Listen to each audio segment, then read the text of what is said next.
Hi, everybody, and welcome back to another episode of the Science of B2B. I'm Kerry Cunningham, and I head up research and thought leadership at 6 Sense. And today we're going to build on our last episode. So last time we talked about the fact that we know buyers are not blank slates. They have a lot of experience with us and our competitors, and that shapes what we ought to be doing as we engage with buyers through the journey. Like, for instance, not starting them off on a nurture that introduces them to what the category is and why you have to solve the problem. Your buyers already know that stuff. But today we're going to look a little more into the buying process and what all this means about the buying process.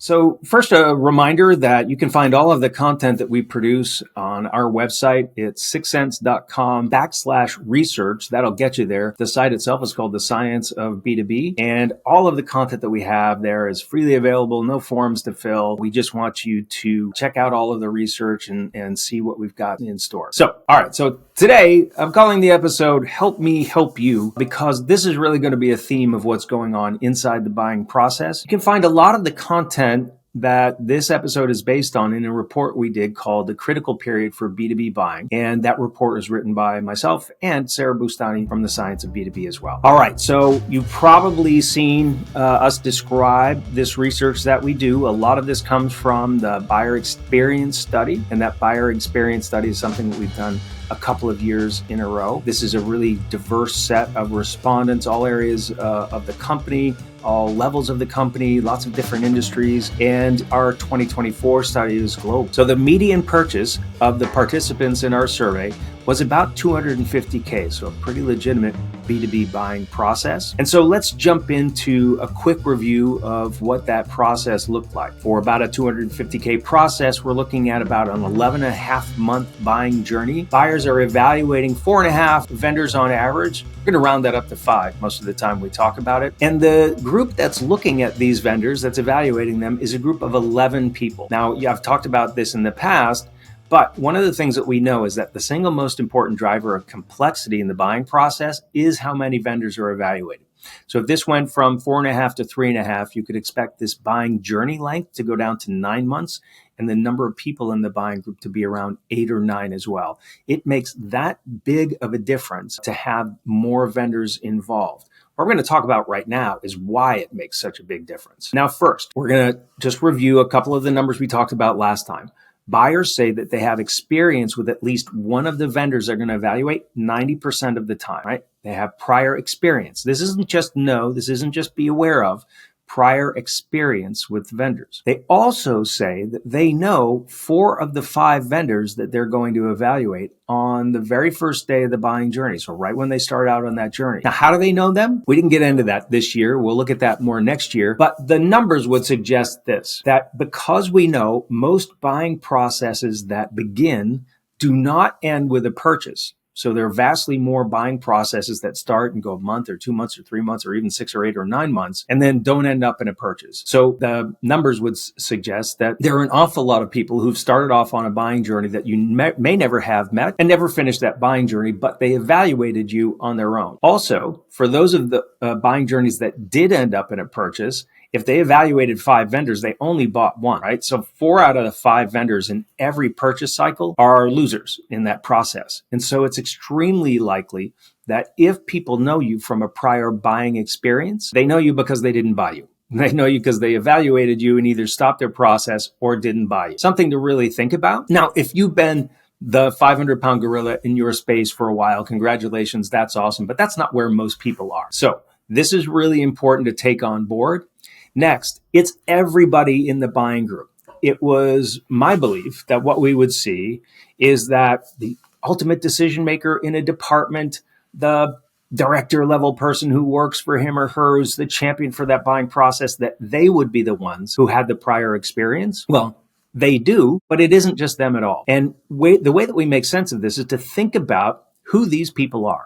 If you're the financial ratifier, the ultimate decision maker, if you're a senior person in purchasing or in IT, you're a senior person. You've been around for a decade or more, maybe a couple of decades or a few decades in your job, in your role, probably most of that in an industry. And so you've been around, you've met these vendors before. We'll talk on another episode about what knowing people in those vendors means, but you have you as a financial ratifier, if you're the CFO for a company, chances are you've evaluated vendors in every category and probably multiple times. That's who we're talking to when we're marketing. Right? That's a very different view from the way we've looked at it. All right, so we need to look at what that buying process looks like.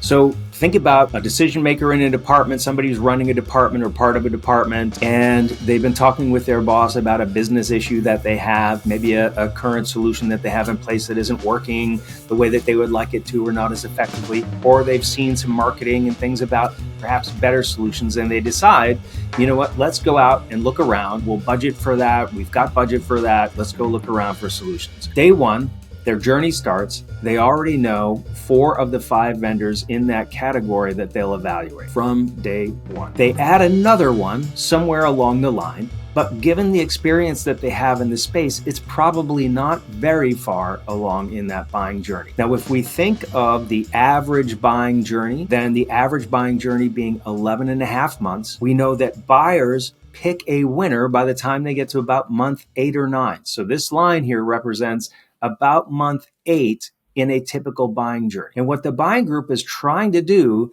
is to get all the way down here or get through this buying process and come to consensus about how to solve the problem. But remember, everybody in that buying group, all of these 11 people, start the journey with biases and opinions and experience with the vendors. And so that buying process is not about 11 people educating themselves on a category and educating themselves on the vendors that are involved. It's not even thinking about how do we solve this problem. They already know the vendors. They know the category. They've got a good idea how to solve the problem. What's really happening here is that these folks are debating how to solve the problem and which vendor to partner with to do it. That's what's happening throughout this buying process. So all the content that we have, all the tactics that we have that are introducing them to the category and doing some general things about how to solve problems, all of that stuff. If you're a brand new category, brand new solution, go for it. Otherwise, that's kind of wasted on these buyers. These buyers are really interested in understanding, how do I get the one that I like over the line? So now think about your messaging is probably directed at your primary buyer personas, the ultimate decision maker, the champion, and the people around them in the buying process. And chances are your messaging appeals to them. But does that messaging appeal to the other members of the buying group? Because the other members of the buying group might not care at all that you're the most cutting edge solution. They may not think that that's safe, or they may think that that's going to cause it to be more expensive or more volatile of a solution. All right. So do you have a way to help your buyers get you over the line in that buying process? Because one of the other things that we know from our research is, unless you have an existing relationship with the vendors, unless you have a seller who has an existing relationship with these folks, you're not going to get to talk to them until they reach here. This moment that buying group comes to consensus is the moment that they decide they're going to talk to vendors. And so they have already put a vendor on the top of the list by the time that they reach here. And again, if your seller doesn't have an existing relationship of trust with people in that buying group, you're not going to hear about it till it's here. And by the time it's here, it's really too late to influence what that decision is going to be. And the question you have to ask yourself is, have we supported our primary buyers in getting the other members of that buying group over the line? Some really great research tells us some other things about that, which we'll talk about in just a second. So this is 70% of the buying process. The last 30% of the buying process we think of as the validation process, and that's really governed by confirmation bias. Once a big group of people has reached consensus on a decision, none of them, even the ones who didn't get the solution they want, none of them are likely to want to go back and restart this process. Once they get to this point, they put their hands up and say, all right, let's go forward, right? They've got that consensus. Now, by rule, in most organizations, they're still going to have to go through the process of evaluating multiple vendors. And you might be on that list, but you might not know that you're the little green line and not the big orange line, or you're the brown line, right? That you really have no chance of getting the deal at this point because that deal has already been decided. And it was decided based on this arm wrestling match that happens over the course of, on average, 8 months. to arrive at this moment, right? So then the process just goes through the motions to validate that decision. Here's something else we know. This is not from my research.